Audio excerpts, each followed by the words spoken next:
Global Typhoon, Chairman TV. Weather update. Helping homeless people. Please subscribe.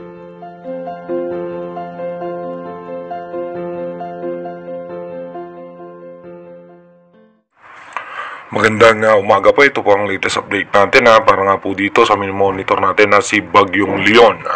Ayun nga po sa ating advanced weather forecast ng European Center, ito nga po ay nag-intensify na o mas lumakas na bilang isang super typhoon category.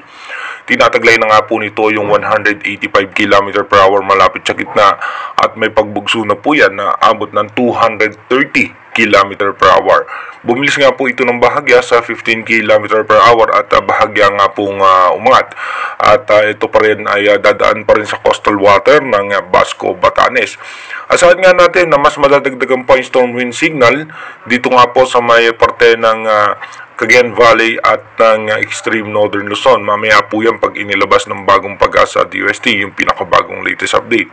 Ito po ayon sa ating European Center, yung kanyang extension pa ng kanyang kaulapan ay posibleng umaabot po yan hanggang dito nga po sa parte ng Metro Manila at ilang bahagi pa rin ng eastern section ng Bicol region at may mga kaulapan, yung extension ng kaulapan yan na posibleng makaapekto rin sa eastern section ng Visayas at dito nga po sa western section ng Visayas at northern portion ng Palawan. Wala naman tayong inaasahan na posibleng malalakas na pagulan dito sa may parte ng Visayas at Palawan, maging dito sa may parte ng Mindoro provinces, pero asahan natin may mga chance naman ng pagulan sa may parte ng Quezon, dito sa Camarines Norte at sa Metro Manila, ganun din po sa may eastern section ng Central and Northern Luzon. Ito po yung nilabas na storm wind signal number 3 ng bagong Pag-asa DOST sa may Batanes, Basco, Batanes at signal number 2 naman sa Babuyan Island, signal number 2 naman sa Ilocos Norte, Apayao, Cagayan, Kalinga at northern portion ng Abra and Isabela, signal number 1 naman sa Ilocos Sur, southern portion ng Abra, Mountain Province, Ifugao, La Union, Benguet, Nueva Vizcaya, Quirino, Aurora, Nueva Ecija, Pangasinan, Bulacan, Quezon, and Pulilio Island. Ganun din po sa may parte ng Camarines Norte at northern portion ng northeastern portion ng Camarines Sur and northern portion ng Catanduanes. Pero ito po mamaya po ay magbabago po yan dahil posible po nga nasa storm wind signal number 3 rin ang parte ng Babuyan Island at eastern section ng Cagayan Valley. Ito naman yung forecast track na nilabas ng bagong Pag-asa DOST, halos hindi na nga po sila nagkakalayo ng European Center sa forecast track. At ito nga po, sa ngayon nga po, sa pinaka-latest po ng bagong Pag-asa DOST kanina, ito po ay nasa typhoon category pa lamang. Pero ngayon nga po, sa latest update ng European Center, ito nga po ay nag-intensify na bilang isang super typhoon category. Ito naman po yung satellite image ni Bagyong Leon na galing naman po ito sa Japan Agency National Oceanic and CRRA.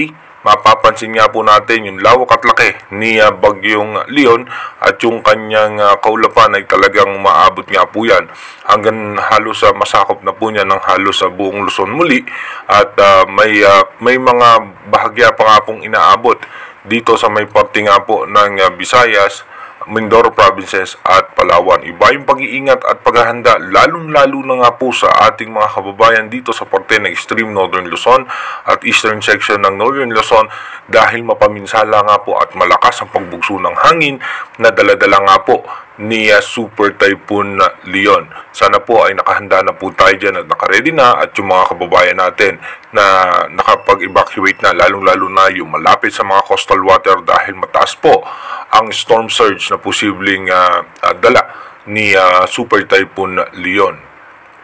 Ito naman po yung sa bagong Pag-asa sa may European Center. Dito nga po Super Typhoon category, mapapansin nga natin ito po yung mas malalakas na hangin na posibleng humambalo sa parte ng Basco, Batanes at ilang bahagi dito sa may parte naman ng Babuyan Island. Ito po ay mapaminsala po itong malakas na hangin na ito, kaya sana po ay nakaready at nakahanda yung ating mga kababayan. At posible nga po by October 31 ay magla-landfall po yan sa parte ng Taiwan. Yung mga kababayan naman po natin sa may parte ng Taiwan, tayo po yung mag-ingat at maghanda rin po dyan dahil malakas nga po itong si Super Typhoon Leon. Asahan nga natin, mas mararamdaman na natin mamaya yung mas malalakas na hangin dito nga po sa may parte ng northeastern portion ng Cagayan Valley. Dito nga po yan sa Santa Ana, Cagayan. Apektado na rin po dyan yung parte ng Babuyan Island and Batanes. Again, inuulit nga po natin, yung ating advanced weather forecast is possible scenario pa lamang po yan. At malaki pa rin po ang tsansa na magbago pa rin po yan habang papalapit sa parte ng Basco, Batanes. Kaya manatili po tayong tumutok sa ating advanced weather forecast para malaman po natin kung ano pa nga ba yung mga posibleng senaryo ni Super Typhoon Leon ayon po sa European Center. Pero as of now, sa bagong pag-asa DUST, ito po ay nasa typhoon category pa lamang. Mag-iingat po tayo palagi.